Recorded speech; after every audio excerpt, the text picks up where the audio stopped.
This is episode number 3 of Uncovering Unexplained Mysteries for June 27th, 2016, which was a Monday, I believe. The third installment, the first 2 segments have gotten a lot of plays on our SoundCloud, which, by the way, before I go any further, you can download these podcasts for free off of Stitcher if you're an Android phone user, and if you use a Mac or Apple or any Apple product, you can get it off of iTunes. And of course, if you have like a Windows desktop or whatever, you can do iTunes on there as well. You get the full podcast, and we talk about stuff on here that we leave out in the segments that we post on YouTube, which you won't hear any of this if you are looking at the YouTube segments anyway, so it doesn't matter. How you doing, Mike? I'm doing good. How about you? I'm doing pretty good. I can't believe it's already 7:13 p.m. over here. It's God, seems like this day has flown by. I know you're over in Washington, so it's only like what, 4 or Yeah, something? yeah, it's 4:14, so I still got plenty of time. But yeah, it's crazy, the differences in time, just hundreds of miles away, such a difference in time. So do you want me to tell you the future, or No, I'm fine. I'm good. nothing really special happens, just to let you know. Of course not. We're not supposed to know what our future is anyway, because there wouldn't be anything to look forward to then. So. Yeah, that's true. All right, so the first case I handpicked is one from a very early case. It was covered in one of the Unsolved Mysteries specials on NBC, because before Unsolved Mysteries became a weekly show, it was a series of specials. And this one was actually from one of the specials that was hosted by Robert Stack, because there's other ones that weren't hosted by Robert Stack. Like Carl Malden, I think, was one of them, and some other guy. I can't really remember his name. And eventually they decided, okay, we got to go with the man here, and that is Robert Stack. So this case is the mysterious death of Kurt McFall. Now, Kurt McFall was a 17-year-old kid. He was a teenager. And right from the beginning of this segment, they start going into this satanic panic stuff. Because back in the late 80s, this is kind of popular. It was like the go-to thing to try to add some intrigue or something else to anything to make it, I don't know, more newsworthy or more noticeable, was to say, oh, it wasn't just a regular murder. It was a satanic murder. There was a satanic cult that was involved here. And so this segment pretty much runs with that, even though there's really not much that can really honestly, logically connects this case with Satanism. But, they just kind of, they were like, okay, we're going to sensationalize some stuff here for entertainment value. What? The news say sensationalize something just to get more ratings? That can't be. Oh, yeah. Well, Unsolved Mysteries sometimes does that too. And this is definitely one of those cases. So, friends of Kurt said he was involved in a satanic cult and he wanted out. And they said that he said that the cult wanted to kill him. And then days later, he was found dead on the beach. So they kind of just run with this satanic thing. They interview the friend who says some things later. I think it's his father or the friend who's saying things like, it doesn't make sense that this would happen to Kurt because he's an experienced swimmer, he's a climber and a diver.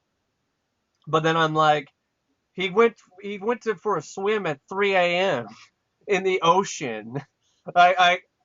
I'm just saying, I don't care how experienced of a swimmer you are. It's pitch black, freezing cold water. There's probably all these different swells and stuff in the ocean. I mean, it's not a good idea to go swimming at 3 a.m. in the ocean. So, what I liked about this case was the fact that this Kurt guy, from all intents and purposes at the beginning of the show, they painted him to be like this jockey kind of popular kid. Yeah. Yet he had this very very nerdy lifestyle.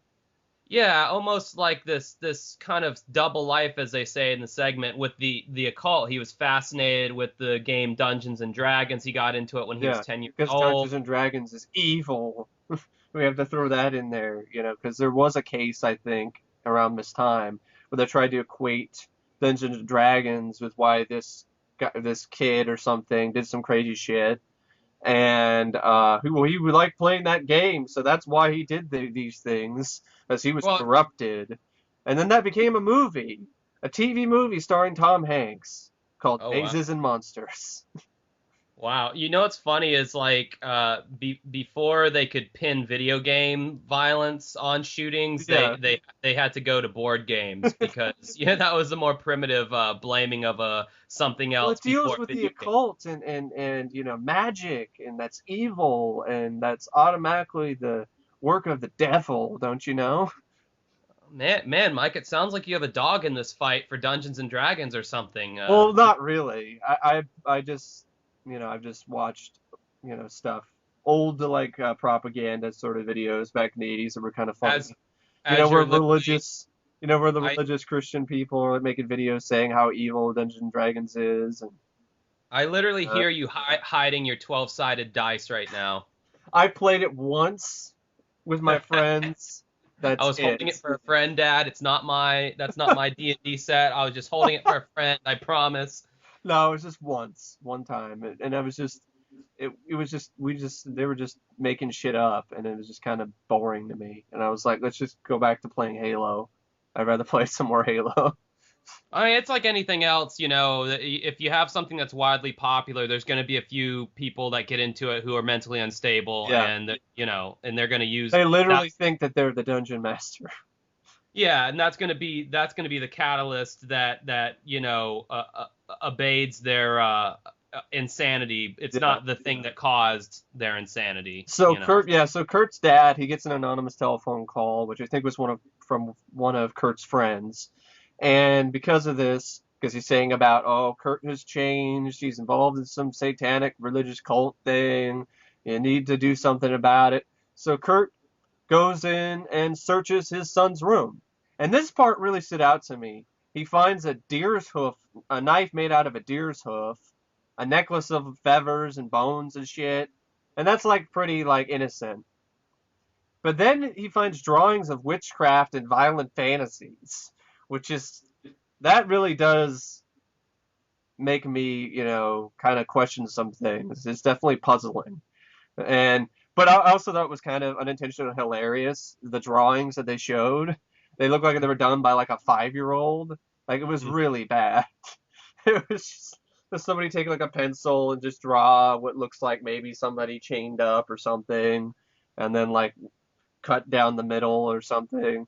Yeah, It they was they went to the prop department and they're like, "Hey, we're doing this segment on like witchcraft drawings. Can you access the stereotypical violent drawings that are featured in other TV shows where little kids are troubled and it shows their drawings?" "Oh yeah, I got you. Don't worry." exactly. So, but yeah, so that was pretty, interesting. And then yeah, he's into D&D. He's also into LARPing, like live action role playing. And if there's actually like this association that you can join, and that's all you do is do LARPing. Like this is somewhere in like California, I think. Yeah, it was called the Society for Creative and Anachronism, I Yeah, believe, SCA. yeah. So he starts jousting in a parking lot and learning how to sword fight. Yeah, And and they say in the segment that he's wearing authentic like armored suits and yeah, that stuff. like But he from made. Yeah, Yeah, but from the actual segment itself, I was looking at it. I'm like, this looks neither authentic nor does it look like it's armor. It literally looked like duct taped yeah, together. it did. It It did. did not. I don't know again if that was the prop department dropping the ball on that, or if they were going off of like his actual suit. But yeah, it did not look authentic at all. I've seen real armored suits, and Yeah. those things are badass, and this was not badass at all. It was kind of sad. So Kurt's high school friend then chimes in. He says Kurt's attitude changed over the 6 months, you know, because he was adopting some medieval religion, And then he compares his involvement with this group to drug addiction. Like it's so addicting, this medieval religion, that he can't get out of it. And then he introduced Gabriel Carrillo, aka Gabriel Carotid, and his religious group slash cult. And he seemed like the most innocent guy, didn't he to you? Like, he did not seem like he was gonna harm anybody. Like, he was a bit kind of into this kind of out there religion that was like dealt with old school, like super old school religious stuff, but he didn't seem like he was, I don't know, some leader of some satanic cult to me. He seemed like a lot of leaders for a lot of these kind of cults. He's very calm, very collected, Yeah. seemed very reasonable, but But behind the scenes. there are some things though about his story that that sounds pretty fishy. But for one, this little brief thing that's mentioned that people kind of overlook, Gabriel, I guess it sounds like he took Kurt out on what sounds like a date to me. Like, he says we went to dinner and saw a movie. Yeah. So it makes you think, like, was there something else going on? Was there some sort of affair? Was he, actually, was Kurt bisexual, or was he gay? I mean, who knows? That now that you mention it, because I didn't really think about it at the time, but it was kind of in the back of my mind when I was watching it that I didn't really think about until now. That I did think about that. I was like, he did what? He took him out to a movie and dinner, and then he spent the night at his apartment. Yeah. I mean, there's a big age gap between those two guys. I mean, Kurt was 17 years old, and this Yeah. Gabriel Carrillo guy was he looked like he was well into his 30s. So I mean, was it a mentor kind of thing? Possibly. I mean, That's just weird, though. Dinner and a movie. I mean, I've done some stuff with some people that I know that I've volunteered with and stuff like that, but not really anything like that crazy. Like, we just see the movie. We wouldn't go to dinner and a movie. I wouldn't stay over at his place. Yeah, you never know, man. Yeah. But I mean, the thing about it is like his dad did not seem like the kind. Because usually kids do stuff like that when their dad's not around and Yeah. their dad's a deadbeat and they kind of need a father figure. But his dad seemed like a really Yeah. straight-headed, nice guy. So I'm Yeah. like, what compelled Kurt to reach out to all these, associations to try to fit in? Yeah. Because that's what makes this story even more fascinating. Because again, from all accounts, he was this jockey kind of popular guy, and he Yeah. just got into this other world of medieval magic and paganism, and he got seduced to the dark side, I guess Yeah. you could say. And yeah, he just his friend, who was in silhouette for the segment because his Yeah. friend was so legitimately Yeah, he was scared scared of this group. organization. Yeah. Because to clear things up, there was two groups that Kurt was involved in. One was the LARPing role-playing society that practiced in a subway station, nerds, and the second one was the more occult medieval magic group that he joined with this Gabriel Carrillo guy was the head of, and that was the organization that was thought to be the more hostile, scary one. So And his friend, I remember this quote, where he said things about the group. He says, like, these types of organizations, they don't make threats, they make actions. yeah, I thought that was a curious statement myself. That really stood out to me. And so after, Gabriel took Kurt on what sounds like a date, dinner and a movie, Carrillo then says, this is his story of what happened last time he saw Kurt. He says Kurt couldn't sleep because he was hot. So he knocks on his door and says, I'm going to the beach for a swim at 3 o'clock in the morning. I don't, that sounds made up to me. That really sounds like a flimsy ass excuse, if you ask me. Yeah, he couldn't sleep and he was hot, so he went to swim in the ocean, ice cold ocean at 3 o'clock in the morning. Like, it does sound outside of the realm of possibility, but at the same time, you got to consider the kid's age. He's 17 years old. Kids that young do shit like that. Yeah, I guess. I mean, I'm not the kind of guy who ever did stuff like that, but I do know, like, people, oh my God, like, we went to the beach at like 2 a.m. It was so random, and we just like swam around and stayed up until the sun rose, and it was crazy. Yeah. So I mean, But to do it by himself is a little curious. Yeah. But again, if I'm a police officer, I'm a detective, I'm looking at this situation, this is just circumstantial evidence. Exactly. There's no that's pretty much what a lot of this is. There's just a lot of circumstantial evidence here. But there's other stuff which I'll get to later, which really seems like there's something else going on. So the following evening, Kurt's car is found at a golf course near the beach, and there were some really puzzling clues that were discovered there. His driver's license was on the floor in the car. His car keys were on the seat. A $20 bill was found in the glove compartment, and his prized suit of armor was missing from the trunk. And there were beer bottles strewn around the car. And this is particularly puzzling because Kurt is not an alcoholic. He doesn't drink, and no traces of alcohol was found in his body after the autopsy. Why would all that be there if there wasn't some kind of attempt to cover up something? It might have been a transient. Maybe it was just some guy who was just homeless or whatever wandering around at the beach and decided to get drunk in his car. But why is the $20 bill still there? You know, it kind of looks like it was set up. What do you think? Yeah, well, the nature of alcohol and how it metabolizes in your system, Kurt could have had a few beers Yeah. and have it not show up in the autopsy. He couldn't have had like 6 or 7, Yeah. but he could have had like 1 to 3, I Yeah. think, and it wouldn't have showed up in the autopsy. I mean, now from the scene in the show, they made it look like they were scattered everywhere, Yeah. like he went on a binge. Yeah. So that kind of tells me that perhaps there was more than just Kurt there that night. He Yeah. was there maybe with somebody, and let's not forget he's 17 years old, so he would have had to have found somebody to get him that alcohol, Yeah. or he would have had to taken it. So, yeah, that is a very that almost certainly suggests that there was somebody else in the picture who isn't coming forward, with more details. So yeah, So then his body was found at a cove no less than 2 miles away from Carotid's apartment. His body had no shoes, socks, or shirt.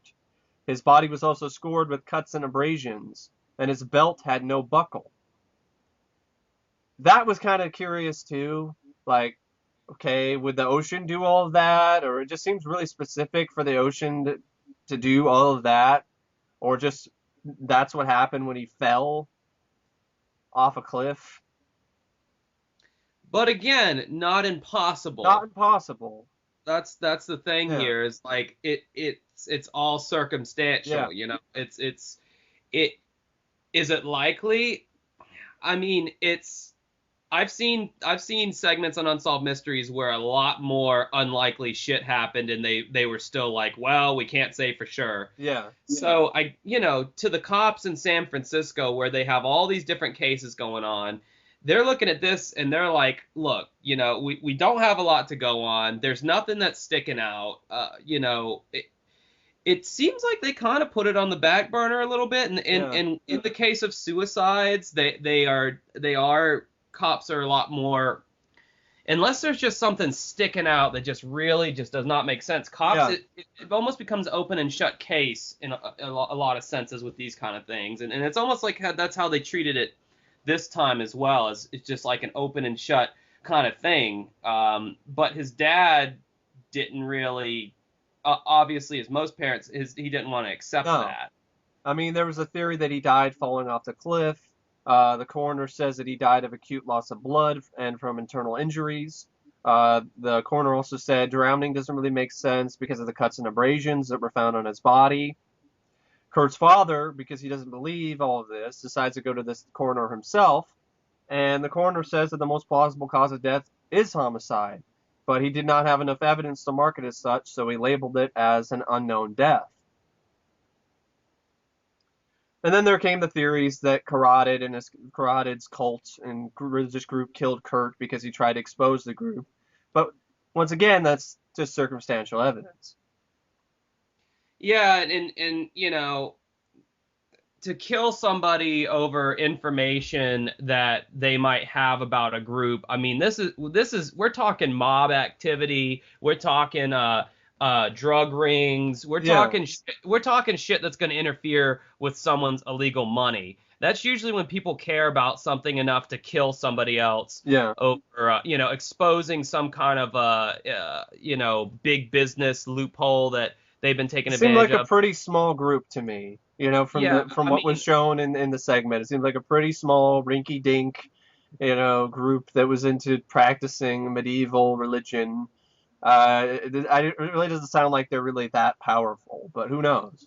They Maybe they're kind of just sounded they sounded like hippies, honestly, Yeah, with their medieval religion and all. I mean, they didn't really sound like the kind of people who would have these kind of like clandestine operations, yeah, like, oh, this religion is just an affront to this illegal cocaine ring, that we're trying to yeah, do, and Kurt found out somehow, and yeah, I mean, I don't know. I yeah, honestly, this was a really good unsolved mystery, because usually with these kind of things, like the Alcatraz thing or Roswell, I can say, oh yeah, 100% for sure, that there's a good chance that they escaped, or that the UFO thing definitely happened. But yeah. this, it's like, man, I honestly can't Yeah, say. I can't say either. I don't know for sure. And that's what's so tragic is there's possibility that it was a homicide, and there's also possibility that it was just an accident. But, Tom McFall, he has to deal. He's the only person still investigating his son's death, and I think he's still doing that to this day. And that's just so tragic, and you feel for him so much because he's not able to put his son to rest finally A lot. because there's these doubts about what actually happened to him.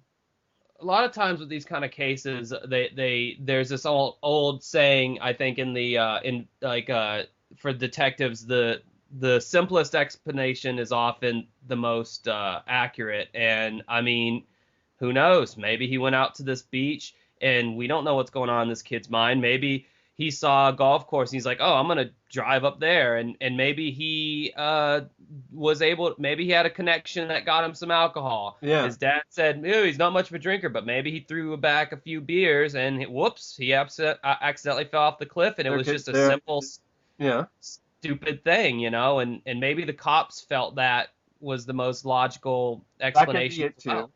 But there could have also been like, why was the suit of armor missing? Why was that? That's supposed to be a pretty expensive suit of armor. So why was that missing?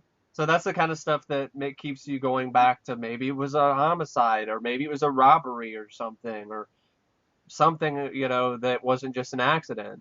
And then there are other things. There are more strange possible connections to the case that are not covered or mentioned in this segment. Now, these could completely be fabrications, folks.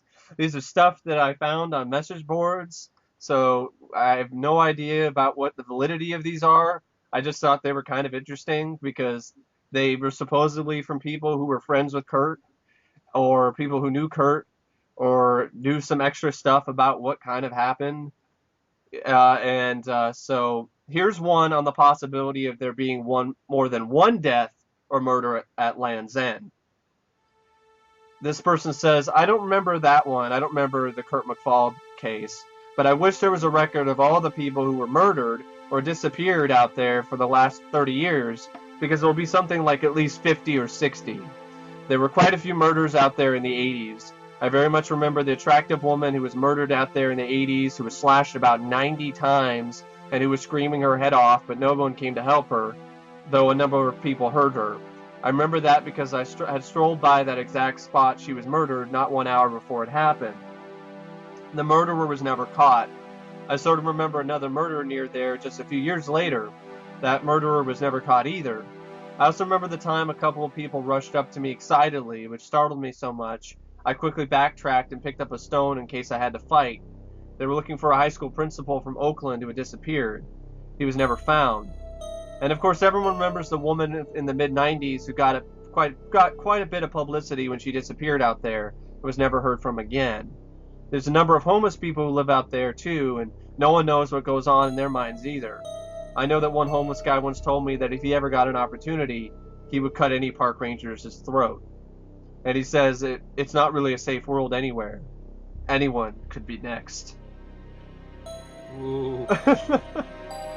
So that one's kind of, I just thought it was kind of interesting. Kind of, these could just be total creepypastas. You know what I'm talking about? We would just make shit up because they're bored and they want to add to the legend. So here's another one where there's another friend of Kurt's. He speaks up about the string of murders at Land's End. I was a good friend of Kurt's. I believe he died in 1984, but it could have been 1983. I do know it was in September, just a couple days after the start of the school year. Still to this day, I shake when I tell this story. He was a very clean-cut person, even known as a nerd.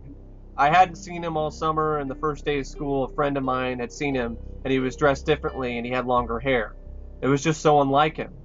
So the second day, I spent all day trying to find him, and I never did. Then an announcement came over the speaker that he had been found dead. It hit me pretty hard, but that is not the weird part. The next summer vacation, I was babysitting for a San Francisco cop's kids, and his wife's mother lived in a trailer park in Clayton. Anyway, she was telling me about this weird lady who lived there, who only came out at night, and was always dressed in black, and who stole meat out of people's freezers that were on their porches. She would also leave these really strange letters on people's porches. One day she let me read the letters they had been collecting, and in one of them it described a satanic killing of a young boy by the name of Kurt McFall. I took this information to a teacher that we both had had, and she contacted his parents. The cop that I was babysitting for was involved in the raid and on the lady's trailer, which inside was really gross, like with blood writing on the walls and feces on the floor. And the last I had heard, she had given the name of some man in the Los Angeles area who was a leader, but I don't know anything if anything ever came of it. In the letter, she went into detail about them torturing him and pushing him over the cliff. I know it had to be true because she had no way of knowing any of the information that she knew. I also know that over the summer, he had gotten into jousting, which was a new thing. I don't know what the validity of this is. It could be, but much like the earlier thing. Now, these are stuff that I got from message boards that were talking about the case or mentioning Unsolved Mysteries. So, but this particular one seems kind of plausible. It seems like he does seem like a sincere person who did know who Kurt was. Although, it's really easy for people to just pretty much just fabricate this kind of stuff to act like, oh yeah, I knew Kurt. It's the kind of stuff where it's kind of like a rumor. You could totally just spread it around about a group of friends, and there's no way to really know for sure who this person is, or whether or not he really knew Kurt, or whether or not there's any truth to any of this. But it is kind of an interesting sort of thing. All right, moving on to our next segment. This was a request from a few different people. This was the Resurrection Mary case of Chicago. This is a paranormal ghost story, obviously. This one would be kind of cool to actually see. Yeah. Don't you think? Yeah, I think it would be. It would be creepy, but it's not like she's Typhoid Mary or anything. It's not like she's gonna possess me like Bill Wilkins in Conjuring 2, or she's not like the demon nun for that movie. He's gonna kill my ass. It seems like, yeah, she just wants to ride. It'd be a story to tell. It would be creepy, definitely, but it would be like, hey, you have a ghost story you can tell. You can say you saw a ghost. How many people can say that? Yeah, she seems pretty benevolent. I mean, Yeah. she played some tricks on people here and there in the upcoming story, but I mean, for the most part, she didn't go into anyone's house or anything, It's not like levitating beds or, attacking people. It's not like the Ghost Boy. That's... Oh, Ghost Boy was horrible. That's probably the most terrifying ghost segment I could think of from this show. I think I agree. I think Ghost Boy was probably my scare, which we will get to that one, but this one took place in the southwest end of Chicago in January 1979. Yeah. A cab driver was on the road leading to Resurrection Cemetery, where the name Resurrection Mary comes from. So the cabbie sees a girl standing on the side of the road, and he offers to give her a lift if she could give him directions because he was lost. Yeah. So just over a mile ahead was Resurrection Cemetery. Mm-hmm. The girl's in the cab. The girl says all of a sudden, "Stop here." The cabbie parks across from the cemetery's front gate, and when he turns around to look at the back seat, the girl was gone. Yep. Without so much as a door slam, a Not noise. anything. Just gone. disappeared without a trace. And that's one of the many stories they cover in this segment of Resurrection Mary. According to researcher Richard Crowe, who's interviewed in this segment, the witnesses are fairly credible, and they're usually like blue-collar guys, cabbies and regular people who are not known to make things up. And according to him, the earliest account of Resurrection Mary is from Jerry Palis, who saw Mary at the entrance of a dance hall in Chicago in 1939. He asked this woman to dance. She was blonde, about 5'7". She had shoulder-length hair with curls on either side of her head, and she was wearing a white party dress, which is common for the time period of the 1930s. She accepts his offer, and he dances with her. There's a particular quote that he said that stood out to me. He says, "Your hands are cold, like ice.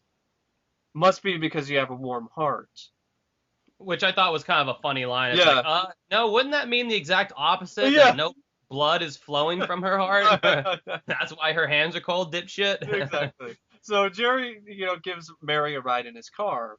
She tells him to stop in front of the cemetery. She tells him she needs to get out here.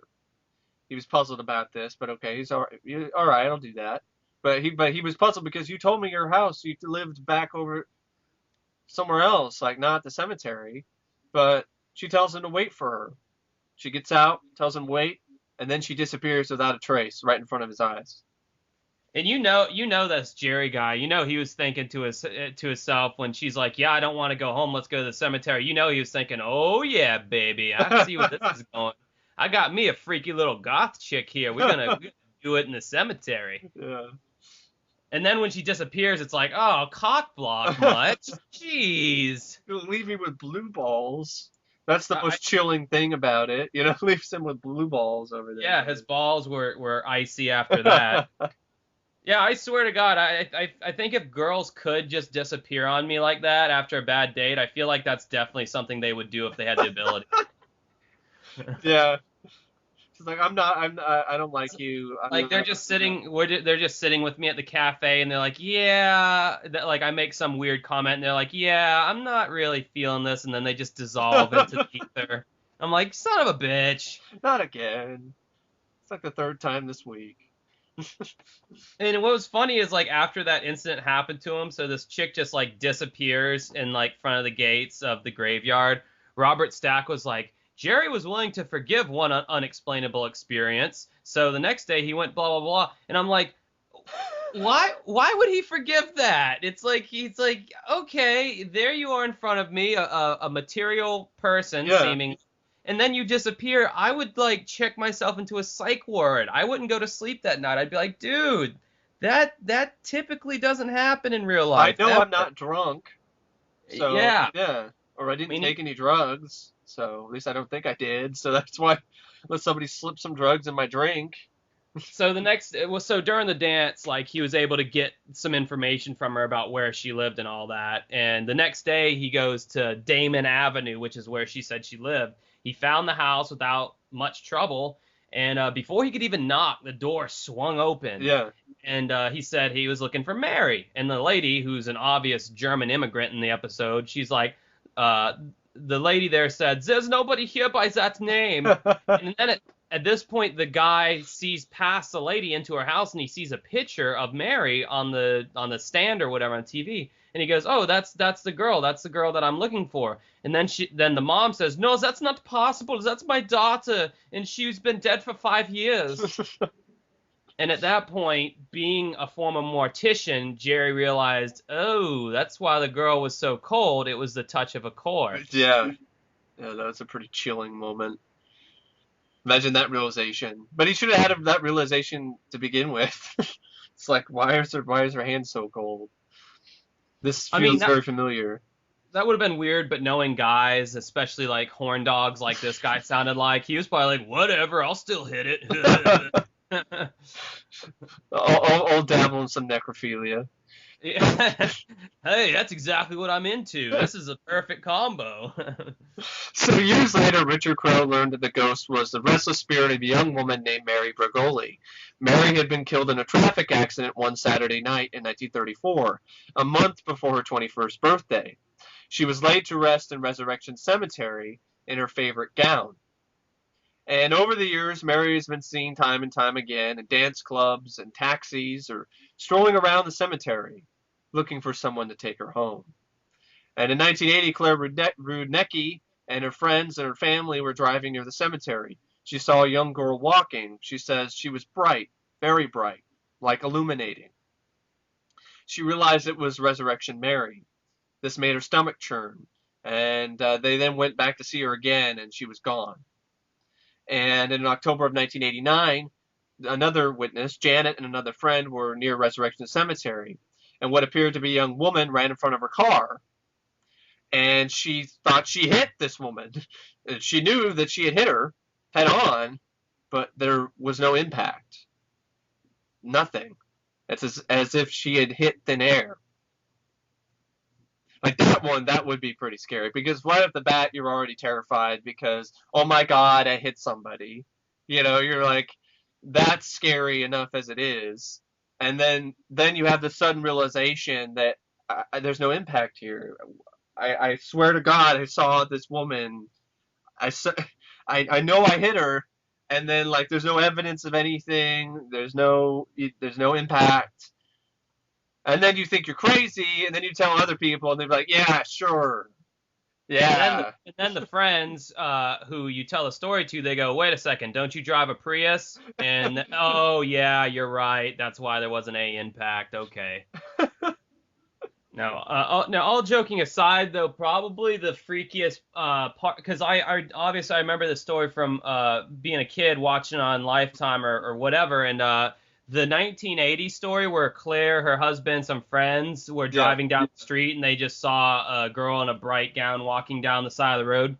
In the actual show, they didn't make any mention of this in the segment, but this was just a detail that was in the actual reenactment. When they drove past the ghost and they looked back to the face, it's just this black void. Yeah. So like she's got like this blonde hair and this lit up gown, and then her face is literally creepy. A black void. Yeah. I remember seeing that as a kid and thinking, holy shit, that is very scary. Just to see a black void in someone's face instead of a face. That's the stuff that always creeps me out. It's as people say, the eyes are the window to the soul, and anything that shows like white eyes or black eyes or no face or no eyes to look at is always unsettling to me. Yeah. I mean, I think the thing about this case is like, we wouldn't, obviously doing this podcast, we're pretty much, believers of this kind of stuff. So we're open to it. So, I mean, I believe it, whatever. Too. Even like, if you weren't, the researchers, they say it's easy to pick apart one ghost story as a potential hoax. But when there's multiple eyewitnesses who see the same thing, who see Mary, I mean, it's a lot harder to discredit this. Right, and especially since these people, quote, have no other claims to psychic experiences. Yeah. I think that's a major point because, a lot of these people who you might know in person or that you've heard of in the past who've seen a ghost, these people claim that they can read people's energy. Claim to be psychics, they claim this, that, and the other, but these are like blue-collar people with normal jobs, and they have no interest or claims to the psychic world or the paranormal world. They were just reporting what they saw. And they didn't believe in that at first. Like, oh, whatever, that's a bunch of, bullshit. But, a lot of these people that are interviewed on the show, they say things like, well, I wasn't a believer either until it happened to me. So I think it's fascinating with a lot of these like UFO stories and these ghost stories, especially like when it happens to these military guys. And these military guys are like, I don't believe in UFOs, yet I don't know what I saw. And that's really all I can say. I don't know what it was. I have no explanation for it. Like The same thing with Rainboy, ghosts. Yeah. the Rainboy Yeah. thing. Like That's the police officer was like, I have no explanation for it. You know, I don't want to say what it was or wasn't, but I don't know. You know, and that to me and is that's the most chilling thing, the unknown, the unexplained. I mean, that's what makes the unknown and unexplained, the paranormal and stuff like that so fascinating. But at the same time, that's what makes it so scary because right. the idea, I don't know what it was, I can't explain it, and that's what makes it. It's like a double-edged sword. That's what makes it so fascinating, but at the same time, it makes it so potentially terrifying. Yeah, because I mean, if any of these people had a viable explanation, they would have provided it. They would Yeah, have said, "Oh, well, it was probably this or it was probably that." But I mean, and when I somebody, like the whole contrast with Claire and her husband. Like, her husband is like interviewed in the segment, and he's all giddy and happy. He's like, "I love to drive by the cemetery again to see if I can yeah, I like spot that. her." And then the wife's like, "I never want to see Mary again. I never want to go near there again. I don't want anything to do with this." And her husband, her husband probably later was like, "Oh, come on, it's cool. It's kind I of think I think sexy." the I think the thing that makes this less scary than other ghost stories is just the fact that she is out Yeah, in like outside and she's not relegated to a house. Because if you can just drive past yeah. her, it's like less scary than Well, a particular house being haunted or something. and she's not harming people. There's that. There's not like scratching, even scratch marks of people, or bite marks, or possessing people, or causing car accidents or anything. Well, it might be. I mean, imagine just driving along in the rearview mirror. You see Mary, like would I don't know, could cause a car accident. But the one thing that definitely the scariest thing about this was definitely the image with the ghost with no face, but the black void. But the last words from Robert Stack, and he's just so great at delivering these types of lines of dialogue in just such a way that just sends a chill down your spine. And these are his chilling last words to end this segment. Should you find yourself driving in the city late one night, and you spot a wistful young woman in a flowing gown, you might think twice about offering her a ride. They're just like, "Ah!" Bam! Slam dunk. Another point for Stack. I mean, it's just the way he ends it too. Is just like, might think twice about offering her a ride. Like it's so, He's fucking great. I mean, yeah, I know writers wrote that line for so him, but grounded. nobody can deliver. Nobody No, could have delivered it like that. because it's mysterious at the same time, just downright terrifying. There's like that meme that goes around, like I said, it's, like in the 80s, this guy, there's nothing scarier than this guy talking about mysteries that no one ever solved. Yeah. Yeah, that was good. I liked that meme. Do you got anything else on this one? Not really. It is an interest. I can see why it stood out to certain people because of certain imagery and things like that, and how many different witnesses saw it.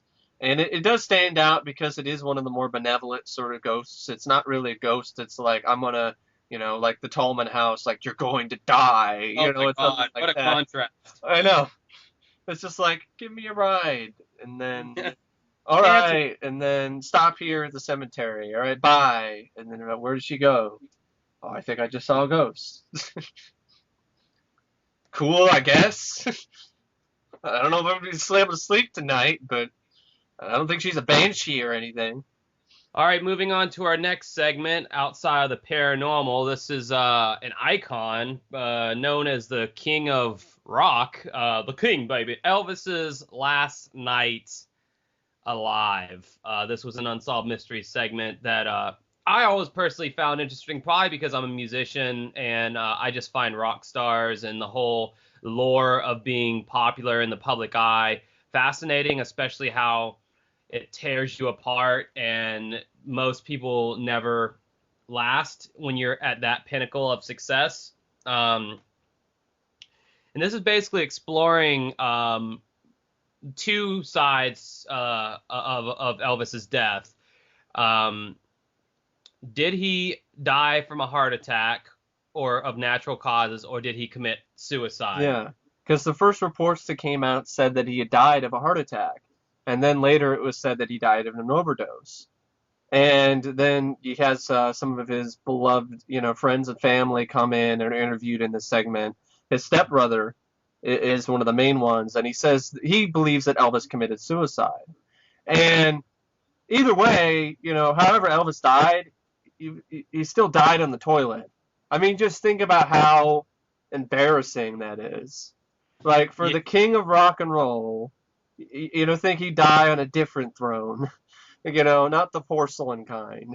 It's just, he died on the shitter. I mean, how, that's, I like your notes on your notes for this. It just said found on the shitter. He yeah, died on the toilet, and then in parentheses it says how embarrassing. yeah, it's so true. Can you imagine Robert Stack just saying, and Elvis was found on the shitter. He died on the toilet. How How embarrassing. embarrassing. So okay, so his stepbrother David Stanley was first interviewed in the segment, and he's saying that it's suicide. And then you got this other guy who is part of Elvis's inner circle called Red West, who's saying that there ain't no way that Elvis would have done that. He was deeply religious. He would Yeah, have never taken his own life. So Elvis's drug addiction it or was crazy. whatever. Like, he had this daily routine We'll where, get in. We'll get yeah, into that, but it started off when he was drafted because yeah. Elvis actually did serve time in the military, which I always personally was kind of impressed by that In he did that. 1958, yeah, he was drafted into the army and he was sent overseas. And his sergeant at the time started giving soldiers, including Elvis, drugs to keep awake. I'm probably guessing that was probably some sort of amphetamine, like speed or Right, something, because that right. was legal back then. And Oh, really? I believe so. I don't think it was like you could order over the counter. I remember in the 70s there was this whole scandal and stuff of truck drivers who were just taking speed, to stay awake and stuff like that. I mean, I could be completely wrong, but I remember like it just being it was it was kind of easy to get, and there was a lot of rash of accidents and stuff like that, and eventually they put a stop to that because of all the accidents that were happening with truck drivers because they're Yeah, that's one thing I was thinking about. I was like, geez, this is the U.S. military, and the damn sergeant's giving him illicit drugs. But I guess if it was legal, then he didn't know any better. yeah. It's like Adderall nowadays. Yeah, so that was his first foray into drugs. He took it when he was on the Russian front. It helped him stay Yeah. awake. Then when he gets back, he resumes his career, and he did a lot of B movies Yeah. that were of little regard, but they earned a lot of money. They were very profitable, but it made him depressed. I mean, Because he wanted to be a serious dramatic actor, which I never knew, and that's it. That is pretty. That explains why he spiraled into depression and went further down the rabbit hole in terms of drugs, is because he was a very popular guy. He was, and you would think he would be able to do what he wanted to do. Everyone said, you're Elvis, you can do anything.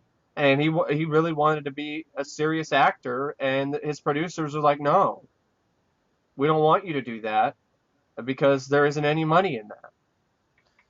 But they, Meanwhile, yeah, you have the music side of it, where he has the crushing demands of his yeah, fans, and thinking that he is an actual king, yeah, and we had yet to see a pop star of that caliber before that. So they got all these guys on there going, oh, he's Elvis, he can do anything. Well, I kind of think the inverse is true. I think he was, because of who he yeah. wasn't able to do They anything. said the And idea that being Elvis was the worst thing about being Elvis, which I thought was really that was a telling. great quote, yeah, from David Stanley. Yeah, he said the worst part about being Elvis was being Elvis. Seeing a sea of people thinking you are king, and so basically he would stay in his home which is also known as Yeah, his Graceland. mansion, yeah. Yeah, he surrounded himself by paid friends, and they were known as the Memphis Mafia. Which I find that funny. The Memphis Mafia. It's just like it's a cool title, but at the same time you're like, is that really what you call friends? But I mean, Yeah, well, they were paid. They were yeah, paid. They were, like most people when they get into these this kind of level of fame, you really don't have any friends. It's like Michael Jackson too. I mean, it's the similar sort of thing that is probably, you can look at Michael Jackson, and he was, Elvis was Michael Jackson before Jackson was the king of pop. So it is one of those things where he is just a man, but people looked up to him and saw him as some god, and how could he ever possibly live up to that, or be a god? He's just a man. And that's got to be something that that's something that not very many people, other than really big, popular people like Elvis or Michael Jackson, could ever really experience or know how to deal with. So, and I don't know if I want to. I mean, this is like, No. I don't want that. No, I mean, it's one of those things that, like, Kurt Cobain is the same kind of instance. Yeah. It's like, I mean, was he a drug addict? Yes, but I mean, all the fame, and I mean, this guy was already mentally screwed up as it was. I mean, the fame was just that catalyst that just really pushed him over the edge. But I mean, all these guys, the ones that make it out alive are the lucky ones. Yeah. I mean, you look at people even like MC Hammer and Vanilla Ice, who were at the absolute pinnacle of stardom in the early 90s, and how, I've watched that VH1 Behind the Music series. I always really liked watching that show growing up, and they would all talk about how as soon as the money dried up, the friends dried up. Like, as soon as you weren't the party anymore, then they moved on to somebody else. And and this is after these people have taken care of all these guys. They brought them out of poverty, or they took their friends along for the ride, and it's like it becomes one of those kind of business relationships, to where, like, as long as you're able to pay me, then I'll be around. And that's got to be a lonely, alienating experience. Are you hanging out with me because of me, or are you hanging out with me because I'm Elvis, kind of thing? Michael Jackson or whatever. But anyway, he basically became a shut-in and turned to more drugs. And he had affairs with his wife, with other people, and other women, and he went further into the drugs and spiraled further down into drug abuse, and that led to his wife Priscilla divorcing him. And of course, then this just caused him to go even further into depression. He had bouts of anger, and he became so addicted to these drugs that he needed to be under supervision at all times.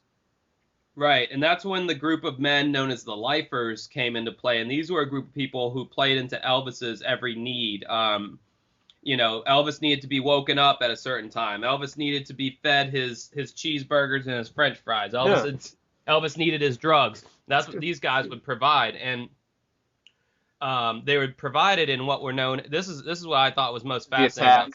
The attacks.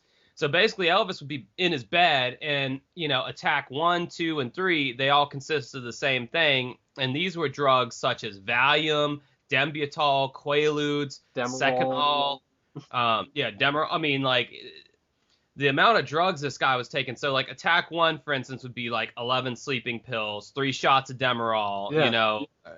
All kinds of other drugs. It's about the equivalent of 33 sleeping pills a day, 9 shots of Demerol. And this is like 6 months worth of drugs, and this is all in one night. One night. I mean, one day, or the guy said one night. That's the I quoted directly from what his stepbrother said in the segment. Yeah, I mean, and Elvis was a mess. He'd fall asleep with food in his mouth, sometimes choking on his own food, and it's like I've known some people personally who have been on some pretty hardcore stuff.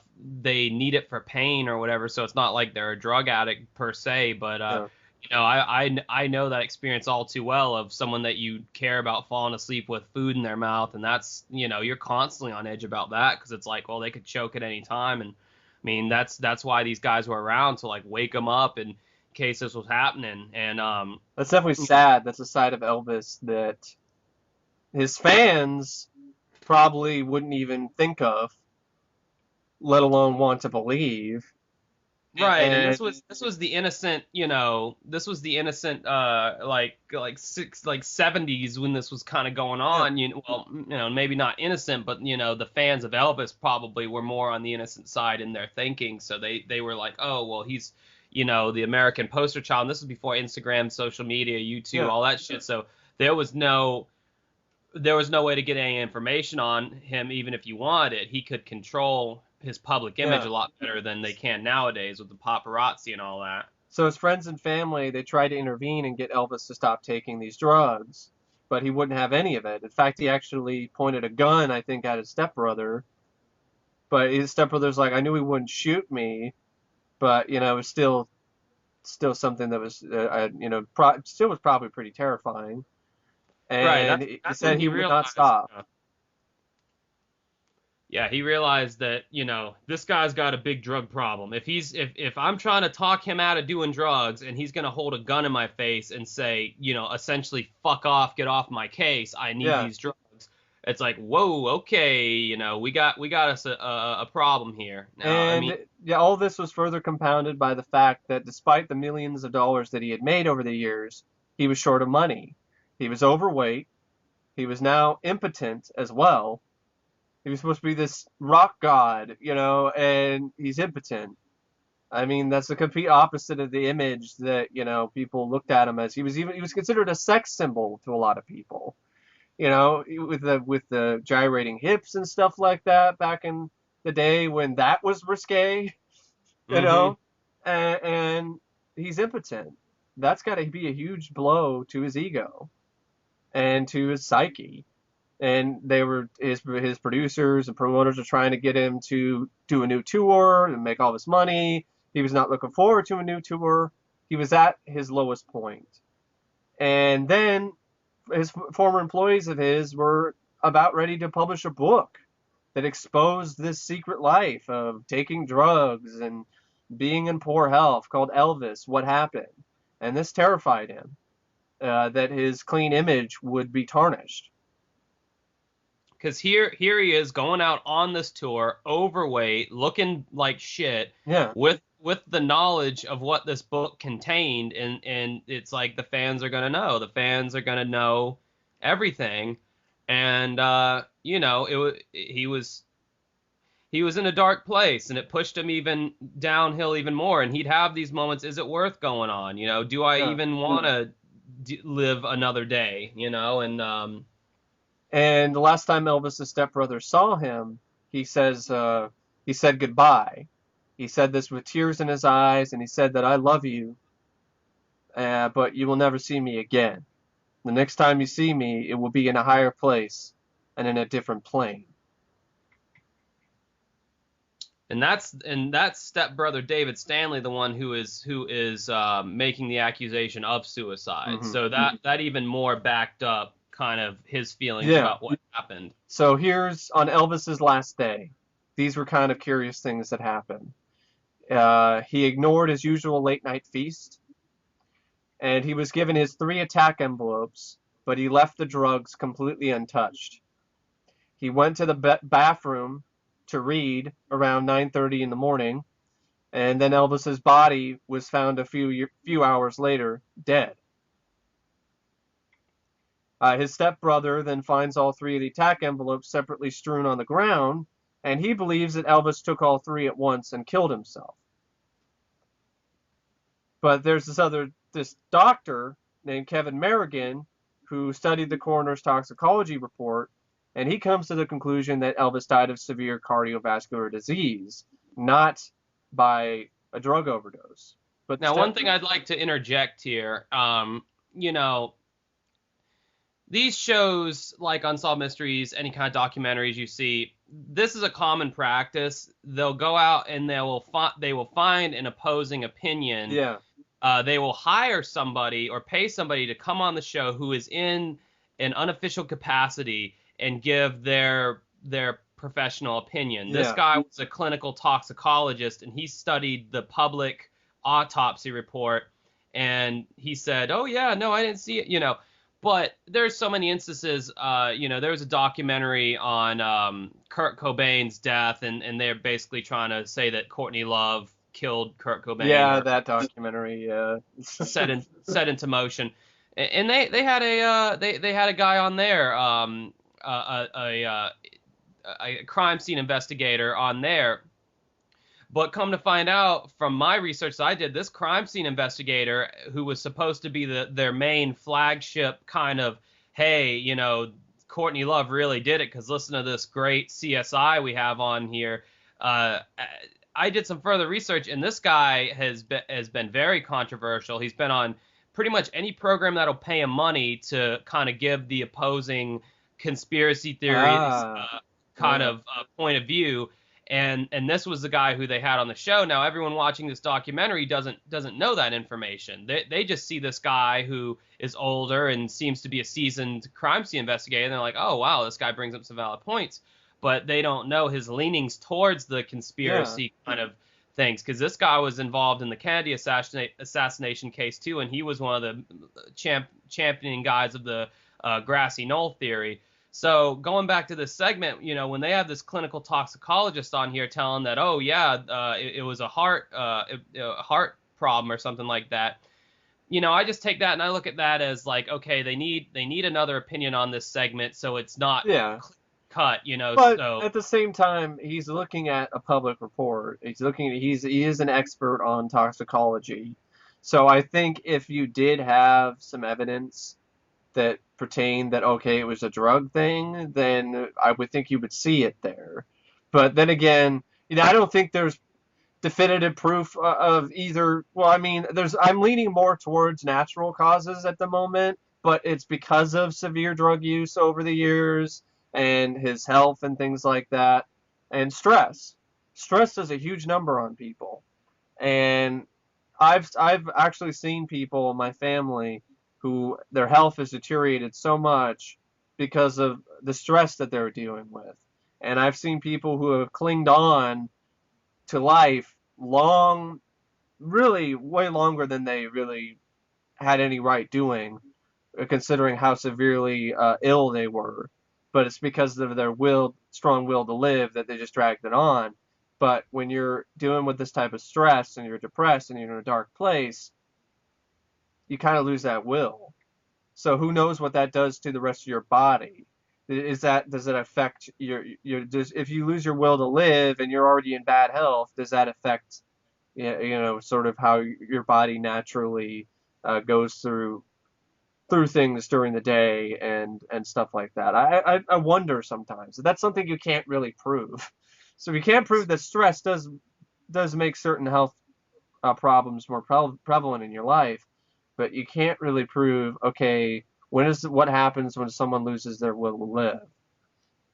My whole thing is I believe that Elvis OD'd. I think that he took all. I think that he took. Yeah. There's definitely I think he took all three attacks at once, you know, because according to David Stanley, his stepbrother, you know, he knew the physician's desk reference. You know, he knew those pills would take him out. And, you know, Elvis, if it hasn't been made clear yet, had a severe drug problem. Yes. I mean, probably worse than any of the big guys that you hear about, like Jackson and Kurt Cobain and shit. You know, Kurt Cobain was shooting up heroin, but I mean, Jesus, Elvis was a walking pharmacy.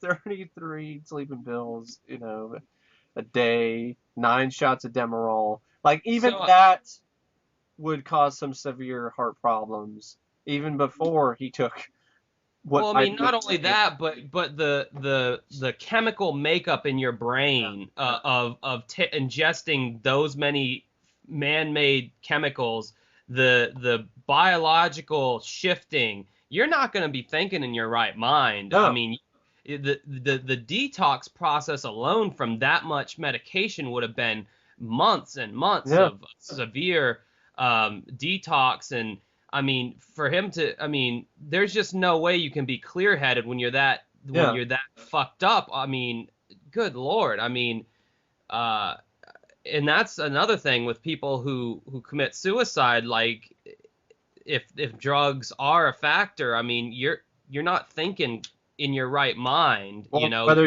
it's drugs or alcohol, it could be alcohol too. Right. Alcohol is a drug as well. So, I it is one of those things where one of the guys says only Elvis can tell you what he was thinking on his last night. But if you're going by what you're saying, maybe even Elvis can't tell you because he was so Well, hopped up on freaking drugs and shit. Like he just didn't really even he might not even know what he was thinking. he could tell you, but it wouldn't be the right way of thinking because Yeah. the human brain. Depression is a symptom of a bigger problem. Mm. The human brain in general is all about self-preservation. It doesn't want to die. That's why we feel pain when we get burnt on the Yeah. stove. The human body is all about preserving itself and not dying It's because chemical imbalances and things that happen that cause right, thoughts like that's that. it messes up your way of thinking and your thought, and if you give in to that too much, then it can take you down a scary road. Yeah. But and which it obviously did with Elvis, given all the other kind of situations he had going on. Because I mean, this is another thing that people don't think about with these big stars. They're not just making an income for themselves; they're making an income for throngs of other people who work under them. I mean, even the roadies that have work when Elvis goes out on the road, that have jobs, I mean, they have a lot of people that they're having to support and take into account. And then they gotta worry about the record producers. You gotta worry about them too. I mean, right. Hey, when are we gonna get another record, Elvis? When are we gonna do this and that and the other? I mean, yeah. So I mean, the dude had a lot resting on him, and him being the first kind of trailblazer as far as the fame and the success, because they're, like I said, they're not really been someone as big as Elvis. Because I mean, if you need any proof, Elvis is still huge now. Oh yeah. I mean, how many people from that era, besides your Johnny Cashes and your God damn it, Buddy Holly and all that. Richard, Chuck Yeah. Berry. I mean, that's like, you could probably think about 10 people, but there was like hundreds of acts. Yeah, there was like this like really clean cut white guy that everybody remembered, and it was who made a lot of, was it Pat Boone? Like, who remembers Pat Boone nowadays? Right. I remember him. I vaguely remember him for his like cringe-inducing metal covers. Like he did covers of metal songs. Really? Yeah. Oh man, I'm gonna have to look into that. Yeah, but like this guy was just larger than life. And I mean, you go to Las Vegas today or anywhere else, and you still got Elvis impersonators. I mean, you don't have Elvis isn't dead. There's a lot of people who they think they are Elvis. So hell, I think Unsolved Mysteries did a damn segment to where talking about how Elvis was still alive, if I'm remembering correctly. Well, I think that was the one where they're talking about maybe it was Unsolved Mysteries where they said like, oh, the gravestone is like has a misspelling on it, and Elvis had some secret twin brother, stuff like that. Yeah, they definitely did one about his twin as well, which didn't so much focus on the fact they might still be alive. But anyway, Vernon, his father, commissioned a private autopsy to be done, but the curious little caveat to that is the results are sealed until the year 2027. Yeah. So in another 11 years, when I am 39 years old, we will discover definitively, and me and Mike will get together and we'll reunite. We'll do a recap. We'll see. We'll see if that happens. But yeah, that's the long and short of it. I think fame killed him. Yeah, that's some people look at fame and I that's what they want. They want it more than anything. But I think some people don't realize that what comes with fame. I mean, look at the young girl Christina Grimmie who was shot to death by a supposed fan of hers. Even having YouTube fame can lead to, a lot of issues, a lot of problems. I wouldn't know anything about that. Yeah. But, it's part of me is like, I want a little bit. I just don't want to be the biggest star, out there. There's just too much. There's too much associated with that. Your expectations are always going to be way too high, and so high that you can't even live up to them. And it's not really your expectations, it's everyone else's expectations of you. And because Elvis is so famous and had all this money, he was able to have access to all of these drugs that probably either did kill him or eventually led to the complications that ended up causing his death. So you can't make the argument that fame did kill Elvis. Elvis left the building because of, why he was in the building to begin with. So I think that does it for another one in the can for Uncovering Unsolved Mysteries. Yep. You can leave comments on segments that you'll like us to review. Definitely. This one, Leave requests on the videos in the comments down below.